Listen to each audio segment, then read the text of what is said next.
The statue was looking at her. Sable stood frozen in the center of the sanctum hall, her cleaning rag dripping soapy water onto the ancient stone floor, and stared back at the wolf. It had moved. She was certain of it. 5 minutes ago, when she had begun wiping down the offering pedestals, the sacred wolf of Edenmere had been facing north, the same direction it had faced for a millennium, its stone muzzle pointed toward the mountain pass where the first pack had crossed into the valley. Every child in the territory knew this. Every elder recited it. The sacred wolf faces north, because the north remembers. But now it was facing her. Its massive stone head had turned a full quarter rotation on a neck that should not have been able to turn at all because it was carved from a single block of moonite, a mineral so dense that even master stonemasons needed diamond-tipped tools to shape it. The wolf's open jaws, which had always seemed ceremonial in their stillness, now looked ready to close around something. Its eyes, two polished spheres of black opal that had stared blankly northward since before the kingdom had a name, were locked directly onto her face. Sable's breath came out shaking. She took one step backward. The wolf's eyes followed. Not physically, not another grinding turn of ancient stone, but something behind those dark spheres shifted like light, bending through deep water. Alive. Aware. Watching. The rag slipped from her fingers and hit the floor with a wet slap that echoed off the vaulted ceiling.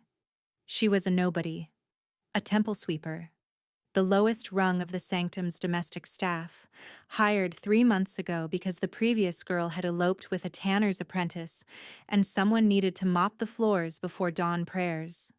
Sable had no bloodline, no rank, no pack affiliation. She had grown up in the charity wards of the outer settlement, nameless and unclaimed, one of dozens of orphaned children fed and housed by the temple's modest generosity. Sacred wolves did not look at people like her.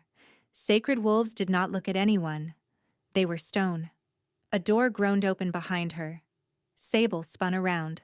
High Keeper Oren stood in the arched doorway, his morning tea still steaming in his hand.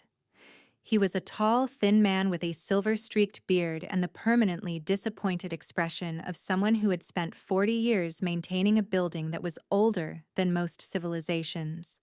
He looked at Sable. He looked past her at the statue. His tea hit the floor. The porcelain shattered against the stone tiles, and the sound rang through the sanctum hall like a bell. Oren's face drained of every drop of color. "Do not move," he whispered. "Whatever you do, girl, do not move." Sable's legs locked. Oren backed out of the doorway without taking his eyes off the statue and disappeared into the corridor. She could hear him running, then his voice, high and cracking, shouting for the temple guard. She was alone with the wolf. The silence that followed was immense. The morning light coming through the eastern windows caught the wolf's opal eyes at an angle that made them glow faintly amber from within, like embers buried in ash. Sable could not look away. A sensation deep inside her stirred, a thread she had never felt before, taut and trembling, connecting her to the stone animal across the hall, like a fishing line hooked beneath her ribs. She did not understand it. She did not want it. She wanted to be back in the storage closet sorting rags and pretending today was ordinary. But the wolf was looking at her, and somewhere in the marrow of her bones, she felt an answer rising, a recognition she could not name. The doors exploded open. 6 temple guards flooded the hall, followed by Oren, followed by 3 senior priestesses in ceremonial white. Followed by a man Sable had never seen in person, but recognized instantly from the portrait hanging in every public building in Edenmere. Archon Calum Voss, Alpha of the Edenmere territory, ruler of the 5 valley packs. He was enormous, the kind of tall and broad that made doorways feel like suggestions. Dark hair cut close, jaw sharp enough to cast its own shadow, and eyes the color of winter sage, pale green and utterly still. He moved through the guards like water through rocks, unhurried and inevitable, and stopped 10 paces from the statue. His gaze swept the wolf, then found Sable. She felt the weight of his attention land on her like a physical thing, pressing down on her shoulders, compressing her lungs. "Who is she?" Archon Voss asked. "A sweeper, my lord," Orin stammered. "She was cleaning when it happened." The Archon's gaze did not leave her face. "The wolf has not moved in a millennium," he said quietly, "and it moved for her." Before Sable could speak, the statue moved again. A grinding sound filled the hall, deep and resonant, vibrating through the floor and up through her legs. The wolf's great stone body shifted, its front legs extending, its massive head lowering until its muzzle pointed directly at the ground before Sable's feet. It was bowing.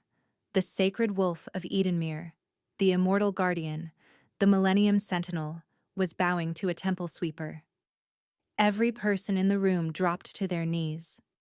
Every person except the Archon, who remained standing, his pale green eyes fixed on Sable with an intensity that made her stomach turn to water.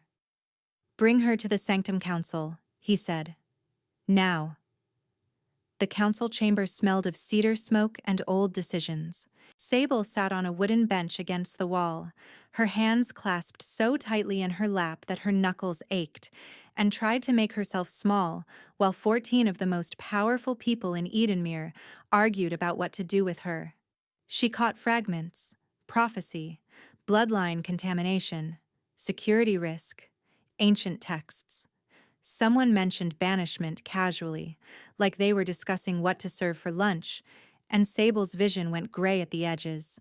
High Keeper Orin was referencing scrolls, his voice strained. "The Codex of Firsts is explicit. The Sacred Wolf responds only to the presence of a true bonded alpha bloodline. It cannot be faked or coerced. Whatever this girl is, she carries old blood." "She is a foundling," snapped Priestess Halcyon, a severe woman with iron-gray hair pulled back so tightly it seemed to stretch her face. "No lineage, no records, no documentation of parentage whatsoever. She could be a plant from the Ashridge Compact." "A plant," Orin repeated flatly. "You think a rival faction planted a baby in our orphanage 22 years ago, on the off chance that the Sacred Wolf might one day acknowledge her?" "Stranger things have happened," Halcyon replied, though her tone suggested she knew how absurd it sounded. Sable risked a glance toward the head of the table. Archon Voss sat motionless, his chin resting on his steepled fingers, listening without reaction. His stillness was more unnerving than the shouting. Their eyes met for a fraction of a second, and that strange tug flared in her chest, sharp and disorienting, like a compass needle swinging hard toward true north. She looked away quickly, but not quickly enough. Commander Thessaly, a broad-shouldered woman with close-cropped auburn hair and the bearing of someone who had broken bones and set them herself, leaned forward. "Practical question. Has anyone actually asked the girl what happened?" 14 heads turned toward Sable. She wished desperately for the floor to open beneath her. "I was mopping," she said, and her voice came out smaller than she wanted. She cleared her throat. "I was cleaning the offering pedestals. I had my back to the statue. I heard stone grinding, and when I turned around, it was facing me. I did not touch it. I did not do anything." "Did you feel anything?" Orin asked, leaning forward. "Any warmth? Any sensation?" Sable hesitated. That thread hooked beneath her ribs, still trembling faintly. She did not want to admit to it. Admitting it made it real, made her part of whatever this was, and she wanted no part of it. "No," she lied. "She is lying," Archon Voss said. The room went silent. His voice was low, measured, and completely certain. He was not guessing. He was not fishing. He knew. "The wolf bowed to you," the Archon said, pinning her in place with his gaze. "It has never bowed. Not to any alpha, any priestess, any ruler in the entire recorded history of this territory. And you felt nothing? I felt a pull, she admitted quietly, like something was reaching for me. The chamber erupted. Voices overlapped, chairs scraped. The Archon raised one hand. The room fell silent instantly. The authority in that gesture was absolute, effortless, terrifying. Clear the chamber. Everyone except the girl, Orin, and Commander Thessaly. When the door closed, the Archon moved around the table toward her. Each step was deliberate, measured. Sable's heart rate climbed with every one. He stopped 4 feet away and looked down at her. The sacred wolf is not merely a statue, he said. It is a seal. A lock placed over something buried beneath the sanctum by the first Alpha of Edenmere. Something that was never meant to be disturbed. What is buried there? Sable asked. That knowledge has been lost, Orin said quietly. The original texts were destroyed in the burning of the archives 3 centuries ago. All we know is that the wolf guards it, and that the wolf has never moved. Until today. And now it has acknowledged you, the Archon said. Which means you are either the key to what is sealed beneath this temple, or the warning that the seal is breaking. Either way, you are not leaving this building. Am I a prisoner? Sable asked, surprised by the steadiness of her own voice. Something shifted in his expression, not quite softening, but close. You are under the protection of the Archon's household, for your safety and for the safety of everyone in this territory. That sounds like a very polite prison, Sable said. Commander Thessaly made a sound that might have been a suppressed laugh. The Archon's jaw tightened, but his eyes held a flicker of warmth, quickly buried. You will tell me if it changes, he said. If the sensation grows stronger, if it shifts direction. Is that understood? He turned toward the door, then stopped with his hand on the frame. Without turning back, he said, The wolf did not just acknowledge you, Miss Sable. It submitted to you. In all recorded history, it has never submitted to anyone. A pause. Not even to me. The door closed behind him. Sable sat alone on the bench, her pulse still racing, and felt the thread tighten like a fist closing around something fragile. She did not sleep that night. She lay in the narrow bed they had given her on the temple's upper floor, staring at the ceiling and listening to the building breathe around her. Twice the tug surged, a sudden intensifying that made her gasp and press her hand flat against her sternum.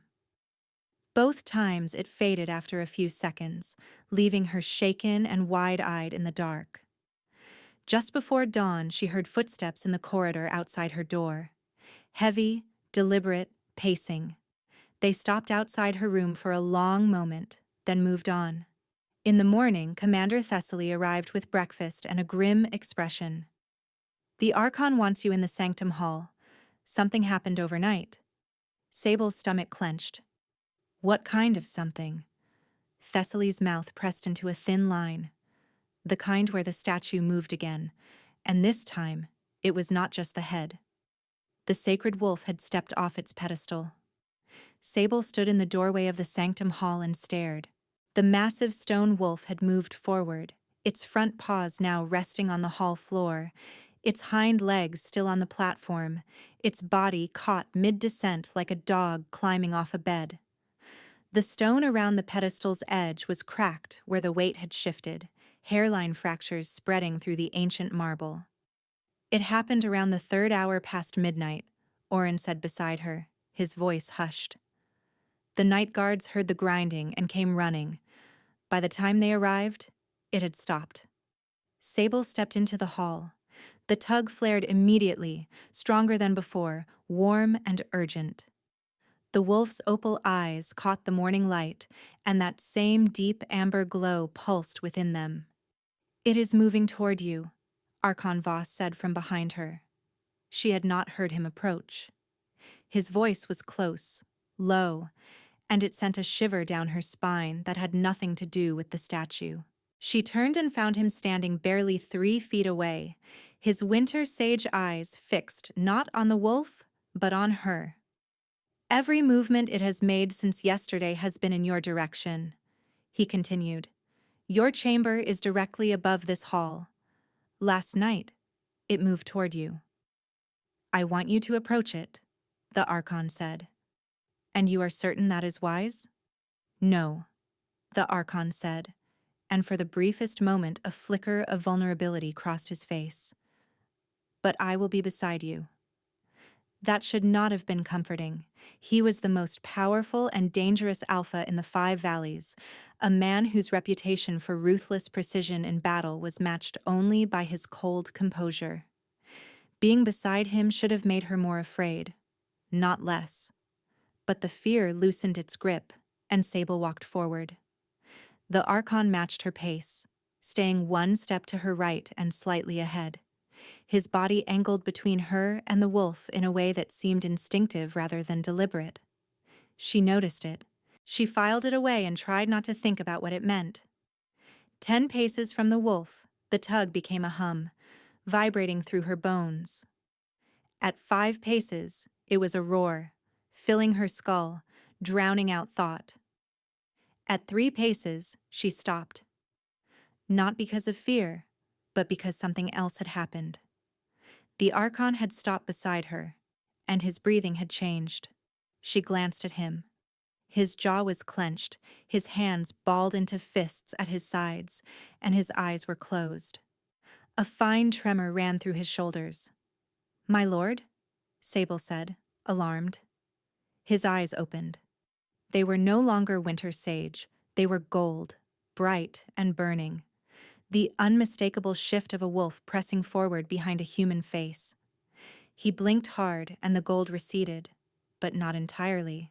Flecks of it remained, glinting in the green like sparks caught in ice. "Something is resonating," he said through his teeth.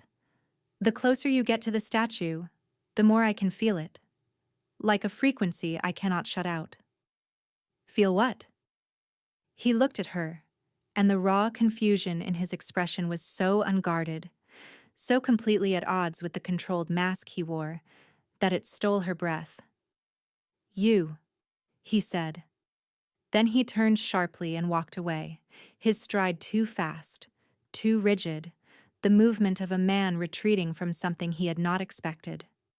Sable stood alone before the sacred wolf, his single word echoing through her like a stone dropped into still water.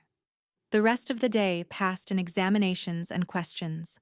Scholars measured the statue's new position with knotted cords and argued in whispers about gravitational anomalies.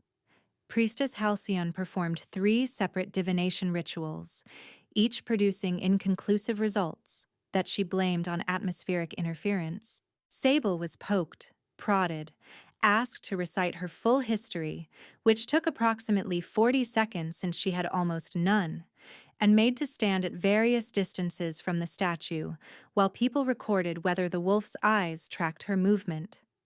They did. By evening, Commander Thessaly escorted her back to her room and lingered in the doorway. "For what it is worth," the commander said, "in 12 years of service I have never seen Calum Voss walk away from anything. Not from a battlefield, not from a negotiation, not from a threat." She paused. "He walked away from you today." She left before Sable could respond. That night, Sable dreamed. She stood in a vast underground chamber, lit by phosphorescent moss that clung to the walls in patches of blue-green light. The air was cool and damp, tasting of minerals and deep earth. At the center of the chamber, directly beneath where the sacred wolf sat in the hall above, the ground was split open. A fissure ran through the stone floor, narrow but deep, and from within it came a sound. Breathing. Slow, immense, rhythmic. Something beneath the earth was alive, and it was sleeping, and its sleep was growing restless. Sable knelt beside the fissure and pressed her palm flat against the stone. Warmth surged through her hand, flooding her arm, her body. The tether that had lived beneath her ribs ignited into something blinding, and in the warmth, she sensed a voice. Not words, not language, but meaning pressed directly into her mind like a handprint in wet clay. "Wake me." Then a hand closed around her shoulder from behind, and she spun around. Archon Voss stood behind her, but he was wrong. His eyes were fully gold, his features sharper, more angular, as though the wolf beneath his skin was pressing outward. He looked at her with desperate recognition, like he had been searching for her for a very long time. "Do not wake it," he said. "Not yet. Not until you understand what it will cost." Sable woke gasping, drenched in sweat. She pressed her hand against her sternum. The tug was different now. Deeper, more insistent, and layered beneath it, woven in like a second thread twisted around the first, she sensed something new. Him.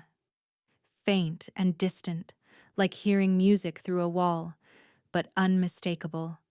The Archon's presence hummed at the edge of her awareness, and she knew with absolute certainty that he was awake right now, somewhere in this building, and that he had dreamed the same dream.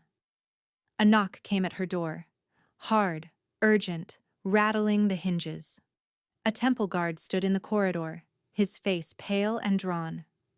"The Archon requires your presence immediately. The statue has left the pedestal entirely, and it is walking toward the eastern wall." He paused, swallowing hard. "Toward the sealed catacombs beneath the temple." The catacombs were sealed with a door that had no handle, no hinges, and no visible mechanism for opening. A single slab of moonite set flush into the eastern wall of the sanctum hall's lowest level, carved with a spiral that had teeth, like a jaw curling inward on itself. The sacred wolf now stood before this door, its stone body fully descended from the pedestal for the first time in recorded memory. Its muzzle was pressed against the slab, and a low vibration hummed through the floor, so deep Sable felt it in her molars rather than heard it. "It has been like this since the 4th hour," Orin said, his voice brittle. "We cannot move it. We tried." He gestured at scratch marks on the floor where someone had attempted to drag the statue backward. "It weighs as much as a house." Archon Voss stood apart from the gathered scholars and guards, his arms crossed, his expression closed.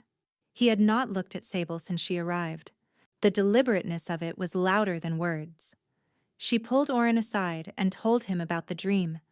The underground chamber, the fissure, the breathing beneath the stone, the voice pressing meaning into her mind.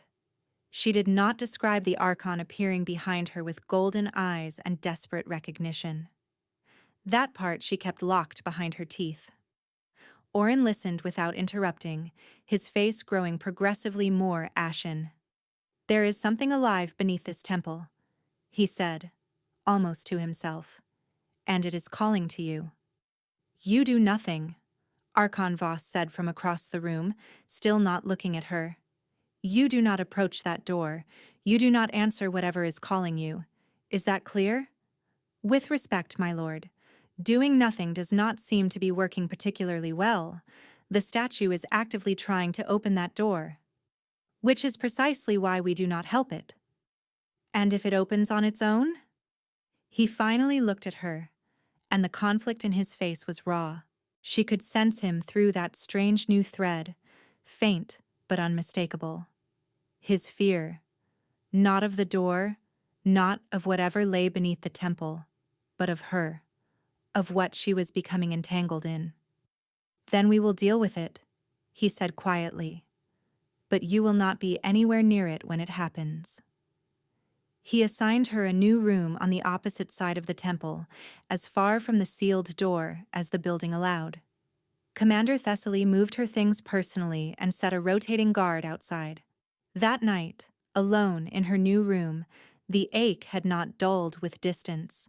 If anything, being farther away sharpened it, a constant low-grade tension beneath her sternum that intensified every time she thought about the door, about the breathing, about the wolf pressing its muzzle against the moonite slab like a dog trying to dig through a wall to reach its owner.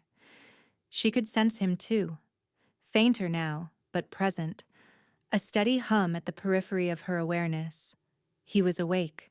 He was pacing. She could feel the restless, agitated energy rolling off him like heat from a forge. Sleep came reluctantly, in shallow waves. Each time she sank beneath the surface, she caught fragments. The underground chamber, the fissure widening, the breathing growing louder, and always that voice. Wake me, please. I have been here so long. She woke before dawn with tears on her face and no memory of crying. The days that followed settled into a strange, tense rhythm. Sable was permitted to move freely within the temple but was forbidden from entering the sanctum hall. She spent mornings in the archive with Orin, poring over fragments of surviving pre-burning texts, searching for any reference to the seal. Afternoons she spent in the temple's herb garden, partly because Orin had asked her to catalog the medicinal plants growing there, and partly because it was the only place where the ache eased to something almost bearable. The lavender helped. The chamomile helped more. She buried her hands in the soil and focused on the smell of green things growing and tried not to think about the fact that her entire life had been upended by a piece of stone. She did not see the Archon for 3 days. His absence was conspicuous and clearly intentional. He was avoiding her. She told herself she did not care. On the 4th day, she was kneeling in the garden, replanting a row of feverfew that had been choked by weeds, when a shadow fell across her hands. Archon Voss stood at the edge of the garden path, watching her with a look that suggested he had been standing there for longer than he would ever admit. His hands were clasped behind his back, and there was dirt on the cuff of his sleeve. Fresh dirt, the same dark soil she was working in. "You have been pulling weeds," Sable said, staring at the dirt on his cuff. "I have not," the Archon replied. "There is soil on your sleeve." He glanced down, and the faintest flush crept up the side of his neck. "I brushed against something on the way here. The garden path is paved stone. There is nothing to brush against." He looked at her for a long moment, and a warmth, almost sheepish, cracked through his composure like light through a shutter. "The rosemary bed needed attention," he said finally, very quietly. Sable bit her lip to keep from smiling. The alpha of the 5 valley packs, the most feared wolf in Edenmere, had been secretly weeding the garden. She filed this information away like treasure. He sat on the stone bench at the garden's edge, which should have looked absurd. A man that large perched on a bench designed for elderly priestesses, but somehow he made it look deliberate. The silence between them was different from before. Not hostile, not strained. Companionable. "Orin tells me you identified a root compound that may have sedative properties for wolves, something the healers had overlooked." "Moon petal," Sable said. "It grows wild here. Most people think it is a weed, but the root produces a compound that interacts with lupine neurochemistry. I noticed because the temple cats avoid it completely, but the garden foxes sleep near it." "You are observant?" "I am a sweeper. Sweepers notice things on the ground that other people walk over." His gaze deepened. "You are not a sweeper," he said. "Not anymore. What am I then?" He did not answer. He stood, brushed invisible dust from his coat, and walked away. But this time his pace was slower, and at the garden gate he paused. "The moon petal. Bring some to Orin. I have not slept properly in 6 days." Sable sat in the dirt, her heart hammering, and realized the tether in her chest had gone quiet. Not gone, settled. Like a compass needle that had finally stopped spinning and found its bearing. It was pointing at the gate where he had disappeared. The moon petal worked. Orin brewed it into a tincture following Sable's instructions, and that evening a guard delivered the small glass vial to the Archon's quarters. The next morning, Commander Thessaly appeared at Sable's door with a look that fell somewhere between impressed and suspicious. "He slept," Thessaly said. 4 hours. Longest stretch in over a week. "The council physicians tried everything," Thessaly continued. "Sedative herbs, breathing techniques. exhaustion protocols. Nothing worked. Your weed worked. It is not a weed. Orin wants to study it further. The Archon wants to see you. Now. She found him in his study, a high-ceilinged room lined with maps and tactical charts. He stood behind a wide oak desk covered in correspondence, and when she entered, he looked up, and she saw it immediately. The shadows under his eyes were lighter. The drawn tension in his face had softened, like ice beginning to thaw at the edges. He looked human in a way he had not since the first morning she had seen him. "The tincture," he said. "How did you know it would work?" "I did not know," Sable admitted. "I noticed the foxes sleeping near the moon petal and made a guess."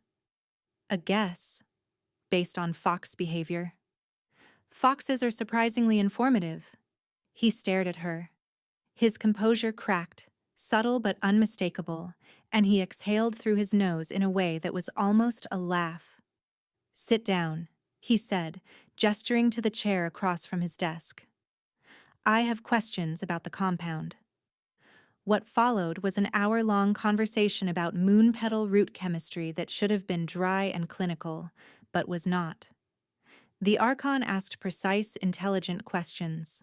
Sable answered with the kind of detail that came from years of quiet observation in the wards, where medicine was scarce and improvisation was survival. He listened with an intensity that made her feel seen in a way she had never experienced. No one had ever listened to her like this. Not with polite tolerance, not with half attention, but with genuine, focused interest in what she knew. It was exhilarating and terrifying in equal measure.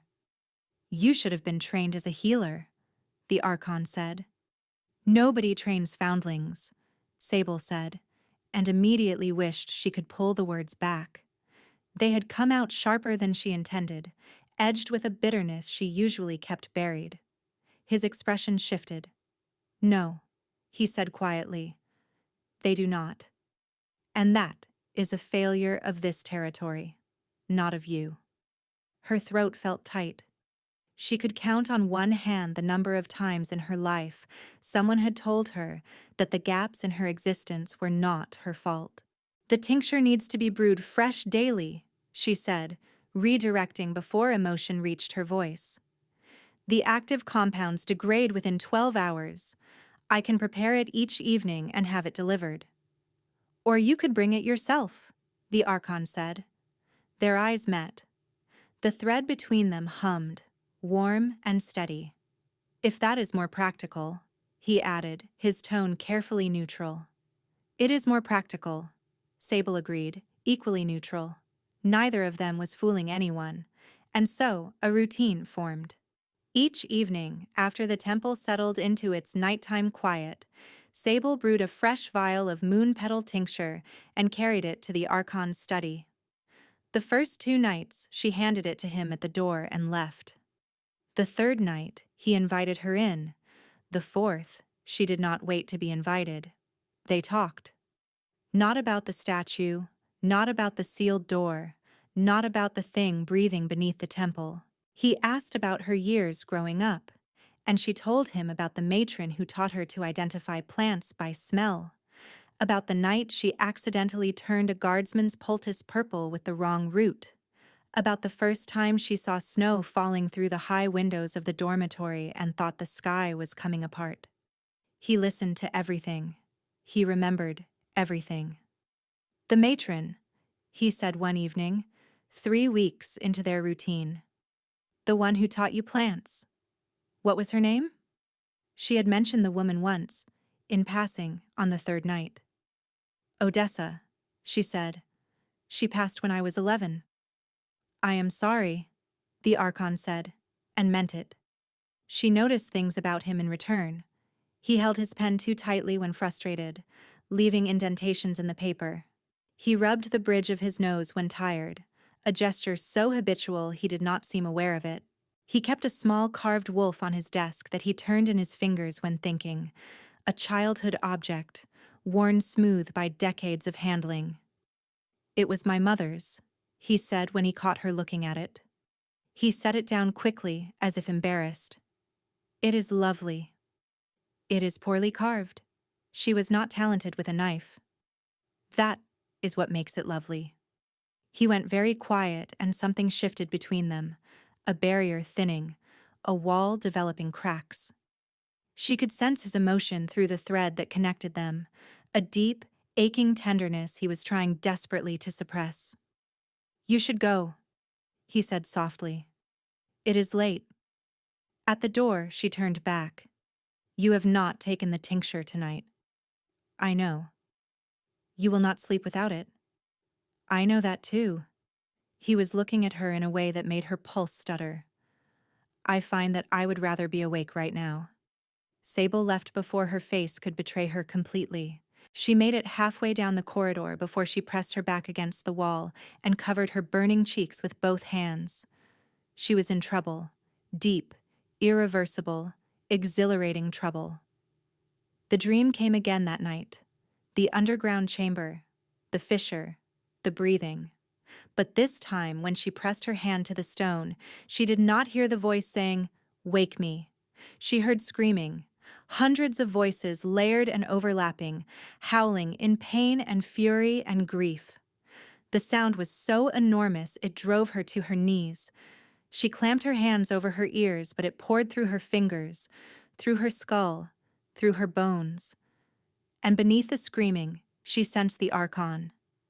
Not beside her this time, but below her, beneath the stone, trapped in the dark with whatever was down there, and it was devouring him.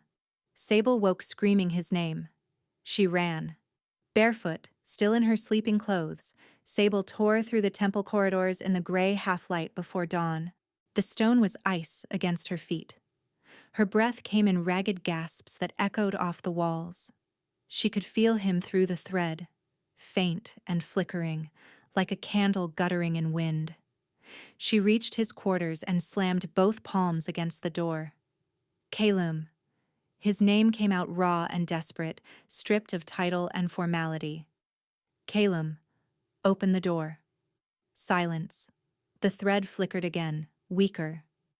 Commander Thessaly appeared at the end of the corridor, armed, alarmed, her hair still loose from sleep. "What is happening?" "Something is wrong with the Archon. Break the door." Thessaly did not hesitate. She shouldered past Sable and drove the heel of her boot into the lock. The door splintered inward on the second strike. The Archon was on the floor. He was on his knees beside the bed, his hands clamped against his skull, his entire body rigid and shaking. A low, terrible sound came from his throat, not a growl, not a scream, but something between the two. An animal sound of pain that no human voice should have been able to make. His eyes were open but unseeing, the irises blazing solid gold. "He is trapped in it," Sable gasped, dropping to her knees beside him. "The place beneath the temple, it has him." "Do not touch him," Thessaly warned, reaching for her. When an alpha is in a shift crisis, physical contact can trigger a violent response. "He could hurt you badly without meaning to." Sable ignored her. She grabbed his face between both hands and forced his head up. His skin was burning, fever hot, slick with sweat. The gold in his eyes was blinding up close, like staring into molten metal. "Come back," she said. "Calum, come back. Follow my voice." The thread between them flared. His awareness snagged on her presence like a drowning man catching a rope. His hands released his skull and seized her wrists instead, his grip desperate, his fingers digging into her wrists. Sable. Her name came out distorted, guttural, barely recognizable. But he said it. He knew her. "I am here," she said, her thumbs stroking his cheekbones. "I am right here. Come back to me." The gold receded. Slowly, painfully, like something being dragged backward against its will. His grip on her wrists loosened, and the desperate strength left his fingers, leaving faint crescent marks pressed into her skin. He stared at her, his breathing ragged, his face slack with exhaustion. "I could feel it," he said, his voice ravaged, pulling me down, into the dark. His eyes dropped to her wrists, to the marks his grip had left. The look that crossed his face was worse than pain. Self-loathing. "I hurt you," he said. "You did not mean to." "That does not matter." He pulled away, pressing himself backward against the bed frame, putting distance between them. His hands were shaking. "Whatever is beneath that temple, it is reaching through me, and now it is reaching through you." "Calum," Sable started. "Archon," he corrected, and the word landed like a door slamming shut. Sable flinched. Thessaly stepped forward. "My lord, we should get you to the healers." "No." The Archon stood, and the transition from broken man on the floor to commanding alpha was so swift and so complete that it felt violent. His face closed like a book, his shoulders squared. The shaking stopped. "Summon the council. I want the sanctum hall sealed. No one enters, and Miss Sable is to be moved to quarters outside the temple grounds. You are sending me away. I am protecting you." "From what? From the thing in the dark or from yourself?" His jaw clenched so hard she could see the muscles jump. "Both." "That is not your decision to make," Sable said, her voice rising. "I am the Archon of Edenmere. Everything that happens in this territory is my decision to make, including this, especially this." He turned to Thessaly. "Escort her out, now." Thessaly touched Sable's arm gently. "Come with me." Sable shook her off. She stared at the Archon's back, at the rigid line of his spine, at the tension coiled in every muscle. She could sense him across the distance. He was not cold, he was terrified. The ice in his voice was terror wearing a mask. "You are making a mistake," she said. He did not turn around. "I know," he said. Thessaly led her out in silence. The morning air was cool and damp, tasting of dew and pine. Sable was placed in a groundskeeper's cottage at the edge of the temple grounds. A guard was posted at the door. The ache was worse than anything she had felt before. The thread between them, which had grown warm and steady over 3 weeks of evening conversations and careful, tentative closeness, was now stretched taut and vibrating with distress. She could feel his pain at the separation as clearly as her own, a mirrored wound, doubled by the connection they both refused to name. Because that is what it was now. She could no longer pretend otherwise. Whatever connected them, whatever the wolf had awakened when it turned its ancient stone head toward a temple sweeper, it was a bond, incomplete, unnamed, unacknowledged, but real. And being apart was slowly, steadily destroying them both. The first day was difficult. The second was worse. By the third, Sable could barely eat. Her hands shook constantly. Migraines drove her to her knees in the dim cottage, blinding and relentless. The tincture, brewed by Oren without her hands, without her intuition for the precise steeping time and temperature, was not working. She knew this the way she knew her own heartbeat. On the fourth morning, Thessaly came to the cottage. She stood in the doorway and looked at Sable with an expression caught between professional concern and personal fury. "You look terrible," the commander said. "Thank you," Sable replied from the bed where she had been lying motionless for 2 hours. "He looks worse." Sable closed her eyes. "I know." "Oren has identified what you two share," Thessaly said, sitting on the edge of the bed, which creaked dangerously. "It is in the pre-burning texts, buried in a passage everyone assumed was metaphorical. A resonance bond. The wolf did not just acknowledge you, Sable. It recognized you as the Archon's counterpart. His stabilizer. The thread that keeps the wolf from consuming the man. And he sent me away. Because he is a fool," Thessaly said matter-of-factly. "A noble, self-sacrificing, heroic fool who would rather let himself be eaten alive by whatever is beneath that temple than risk a scratch on someone he cares about." "Oren believes the seal is weakening," Thessaly continued, her voice dropping. "The wolf statue moved because it sensed you could reinforce it. But the thing below is fighting back. It is using the Archon as a conduit, attacking him through his wolf, trying to break him so the seal breaks with him. She met Sable's eyes. If his wolf consumes him fully, Sable, if he loses himself to the shift, the seal will shatter. And whatever is down there will be free. Then he needs me beside him, Sable said, sitting up despite the pain splitting her skull. He does, but he will never ask. He will never allow it. He has given explicit orders that you are not to enter the temple. Then I will not ask permission, Sable said. Thessaly looked at her for a long moment. Then the commander smiled, slow and fierce. The guard rotation changes at the 9th hour, she said. There is a gap of 4 minutes between shifts. The East Garden Gate does not lock properly. I have been meaning to file a maintenance request about it. She stood, straightened her uniform, and walked to the door.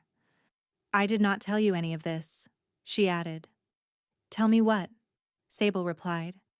The East Garden Gate opened with a whisper. Sable slipped through in bare feet, the damp grass cold and slick beneath her soles.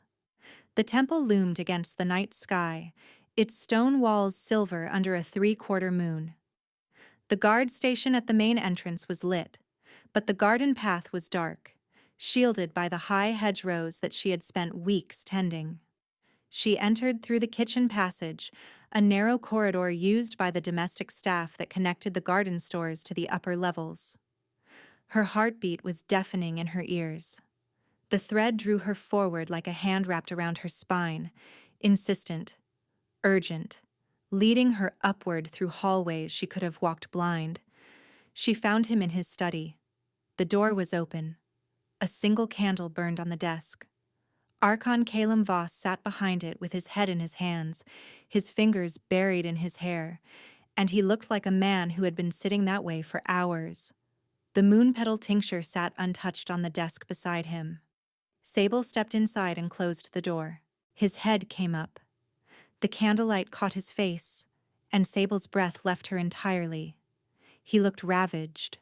The bruises under his eyes had deepened to dark crescents. His cheekbones were sharper than they had been 4 days ago, carved out by sleeplessness and whatever war was being waged inside him. The gold in his eyes was constant now, a permanent ring around his irises like a solar eclipse, his wolf pressing forward against the cage of his human form. Sable. Her name came out wrecked. He stood so fast his chair scraped backward across the stone floor.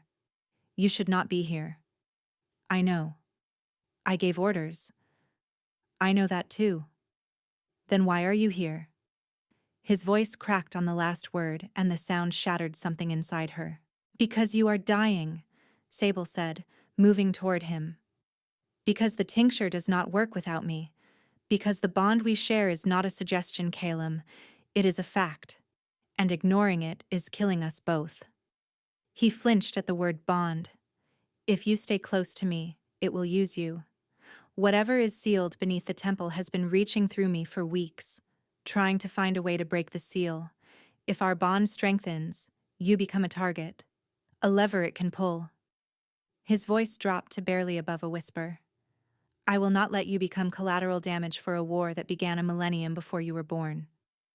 My whole life, Sable said quietly, people have made decisions for me. Where I would sleep, what I would eat, what I was worth. The matrons, the wardens, the temple administrators. Everyone decided for me because I had no name, no family, no claim to anything. She swallowed hard. You do not get to do that too. Not about this. Not about us. His composure crumbled. The mask, the authority, all of it fell away, and what remained was a man standing in candlelight who was afraid of losing something he had never expected to have. I do not know how to protect you from this, he said, and his voice sounded like it had been dragged over gravel. Then stop trying to protect me from it alone. She stepped around the desk. Her palms settled against his jaw, her thumbs tracing the dark crescents under his eyes. His skin was too warm again, the fever of a wolf pushing against its boundaries. I can feel you, she whispered. All the time. everywhere. When you are angry, I taste copper.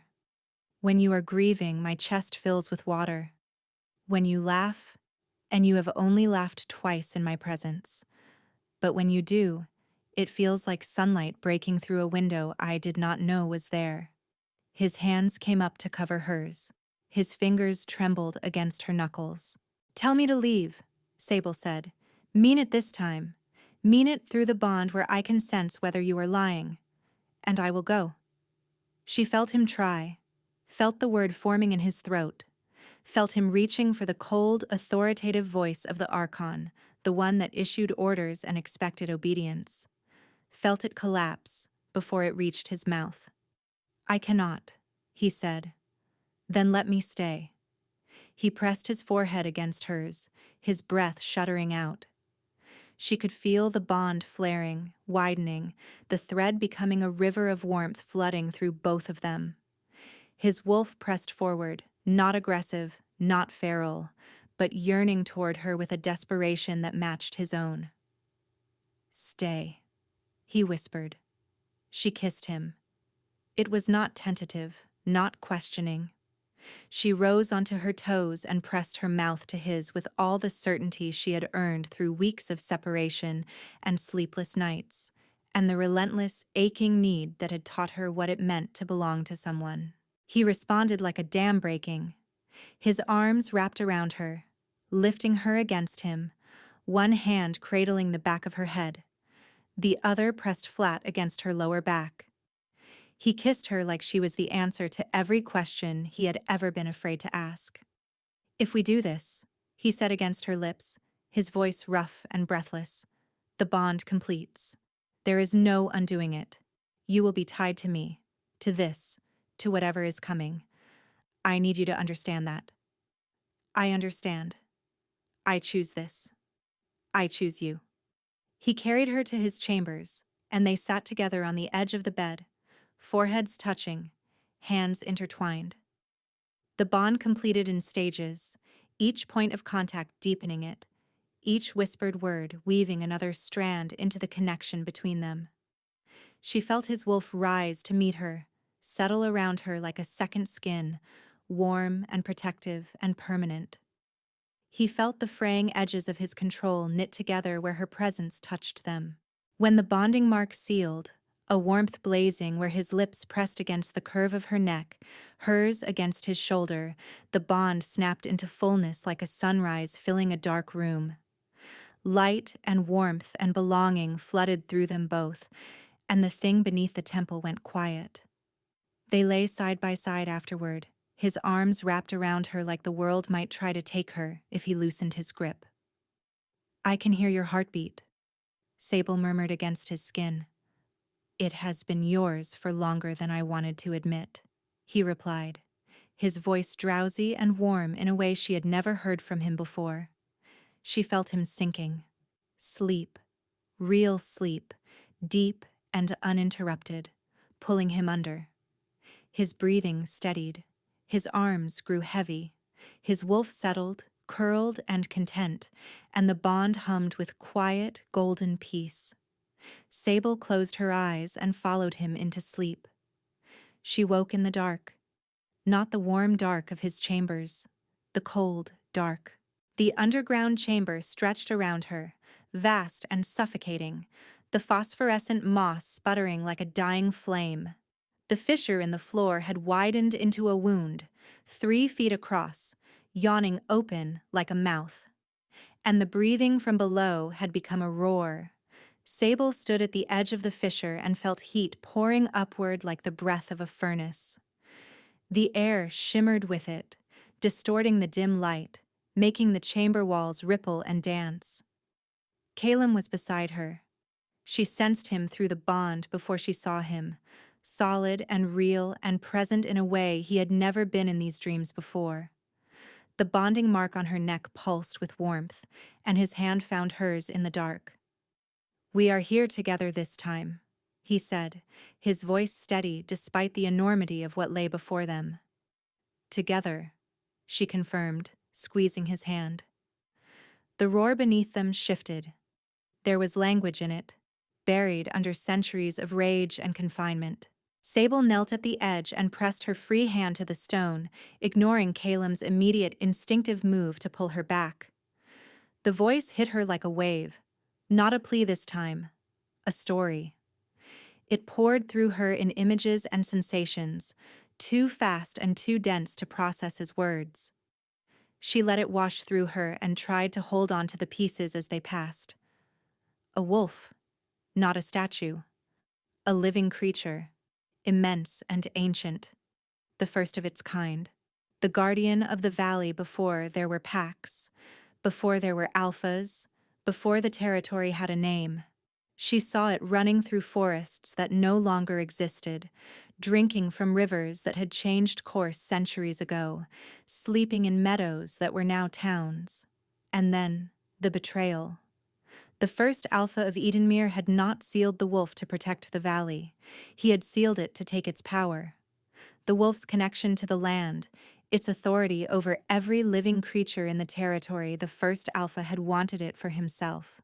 And when the wolf refused to surrender it willingly, he used a binding ritual to trap it beneath the temple and siphon its strength into his bloodline. A millennium of imprisonment. The wolf had been conscious, alone, its power steadily drained to fuel the alpha lineage that ruled above it. Every archon who had ever led Edenmere had done so with stolen strength. The statue above was not a guardian, it was a lock. A monument to a crime so old that everyone had forgotten it was a crime at all. Sable gasped and pulled her hand from the stone, tears streaming down her face. She told Caleb everything. She watched his face as the truth settled over him, watched the color drain from his skin, watched the horror bloom in his eyes as he understood what his bloodline had been built on. "No," he said, shaking his head. "That cannot be right. The founding texts say the first Alpha was chosen by the wolf. Blessed, anointed." "The founding texts were written by the first Alpha," Sable said gently. "He wrote his own story, and every generation after believed it because the wolf could not speak and the texts were the only record." Caleb staggered to his feet. She felt his anguish pouring across the bond, a tidal wave of shame and fury crashing against the foundations of everything he had believed about himself, his family, his right to lead. "Everything I am," he said, his voice stripped bare. "Every Alpha before me. We have been parasites, feeding on a prisoner." "You did not know. That does not absolve me." "No," she agreed quietly, "but what you do next might." He looked at her, his eyes raw and searching. "The wolf acknowledged me because I am bonded to you," Sable said, her voice growing stronger. "Through me, it could finally reach the one person with the power to set it free. The key was never me, Caleb. It was always you. You just needed someone to open the door." The chamber trembled. Cracks spiderwebbed across the ceiling and luminous fragments of moss rained down. "If I release it," Caleb said slowly, "the Alpha bloodline loses its power. Every pack follows the Archon because of the wolf's stolen strength. Without it, I am just a man. The territory could fracture. There could be war." "There could be," Sable said. "Or you could be the first Archon who leads, not because of what was taken, but because of who he actually is. Because of what he chooses to do today." She took his hand and placed it on the stone beside the fissure. "You taught me something," she said, and her voice broke slightly. "In those evenings in your study, when you listened to me talk about plants and foxes and purple arms, you made me feel like I was worth listening to, like I mattered, not because of what I could give, but because of who I am." She pressed her hand over his. "The wolf deserves the same, to be seen, to be valued, not for what it gives, but for what it is." Caleb stared at their joined hands on the stone. She could feel the war inside him, the terror of releasing control, of becoming powerless, of trusting that he was enough without the stolen strength that had propped up his bloodline for a millennium. She could also feel the moment he chose. It was quiet. No dramatic declaration, no roar, no theatrical gesture. He simply closed his eyes, pressed his palm flat against the stone, and let go. The effect was not quiet. Light erupted from the fissure, blinding and white and impossibly warm, flooding the chamber, flooding through the bond between them like a river bursting through a dam. The stone beneath their hands cracked and dissolved. The roar from below changed pitch, rising from rage into something else entirely. Relief. A sound like the entire earth exhaling after holding its breath for an age. The light pulsed once, twice, 3 times, and then it was gone. The chamber was silent. The fissure was closed. The moss on the walls glowed bright and steady, healthier than Sable had ever seen it, painting the underground space in vivid blue-green. And standing before them, where the fissure had been, was a wolf. Not stone, not a statue. A living, breathing creature the size of a draft horse, its fur the color of moonlit snow, its eyes ancient and golden and filled with a sorrow that was finally lifting. It looked at Calum, then it looked at Sable. Then it lowered its great head and pressed its muzzle gently against her palm. The same gesture the statue had made in the sanctum hall, but warm now, alive, real, an acknowledgement, a thank you. Then it turned and walked into the dark of the chamber, and the light of its fur faded like a lantern disappearing down a long road until it was gone. Sable and Calum stood alone in the silence. "It is done," he said, his voice barely a whisper. She wrapped her arms around him, and he held her so tightly she could feel his heartbeat against her own. The bond hummed between them, not with stolen power, not with ancient magic, but with something simpler and stronger. Choice. Theirs. They woke in his bed, in the gray light of early morning, her head on his shoulder, his arm around her waist. Above them, in the sanctum hall, the pedestal where the sacred wolf had stood was empty. The territory did not fracture. It nearly did. The weeks that followed were the most turbulent Edenmere had seen in a generation. When the Pax learned that the Alpha bloodline's supernatural strength was gone, dissolved along with the seal that had generated it, the challenges came swiftly. 3 Pack leaders demanded a conclave. 2 openly questioned the Archon's fitness to rule. Calum faced every challenge without flinching. He told the truth, all of it, the founding crime, the imprisoned wolf, the stolen power. He stood before the conclave of 5 Pack leaders and said, "Everything your fathers told you about the authority of this office was built on a lie. The strength you followed was never mine. It belonged to a creature we held captive. I am asking you to follow me anyway, not because I am the strongest wolf in the room, because I am the one willing to stand here and tell you this when it would have been easier to let you believe." It was not a perfect speech. It was not met with universal applause, but it was honest, and honesty, spoken without flinching, carried its own kind of authority. The challenges receded. Not all at once, not without bruises and heated arguments and one memorable shouting match between Thessaly and a rival commander that ended with a broken table, but they receded. Sable stood beside him through all of it. The court's reaction to a foundling bonded to the Archon was predictably complicated. Whispers followed her through every corridor, but she had spent 22 years being invisible, and it turned out that a woman who had survived invisibility could survive scrutiny too. Oren documented everything with the meticulous care of a man who understood that history belonged to whoever held the pen, and that this time, the pen would tell the truth. Months later, on a morning in late spring, Sable woke slowly in the Archon's chambers. Sunlight poured through the windows, warm and golden, painting the room in amber. Caleb was still asleep beside her, his breathing deep and even, one hand resting on her waist.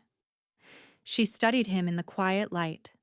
The tension that had once lived permanently in his jaw had softened into something that, in sleep, looked almost gentle. On the desk across the room, the small carved wolf his mother had made sat beside a fresh sprig of moon petal in a glass of water. Sable had placed it there the night before. A small thing, but he had noticed, and the look he had given her had said more than words. She settled back against his shoulder and closed her eyes. The bond hummed between them, warm and steady and entirely their own. No ancient magic, no stolen power. Just two people who had found each other in the space between what the world expected of them and what they had chosen for themselves.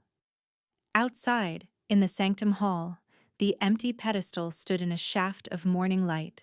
Someone, no one would ever admit to it, had placed a small bundle of wildflowers on the stone where the wolf had rested. The flowers were fresh. They were replaced every morning. And deep in the forests beyond the valley, in meadows that had not seen their like in ages, the wolves were singing.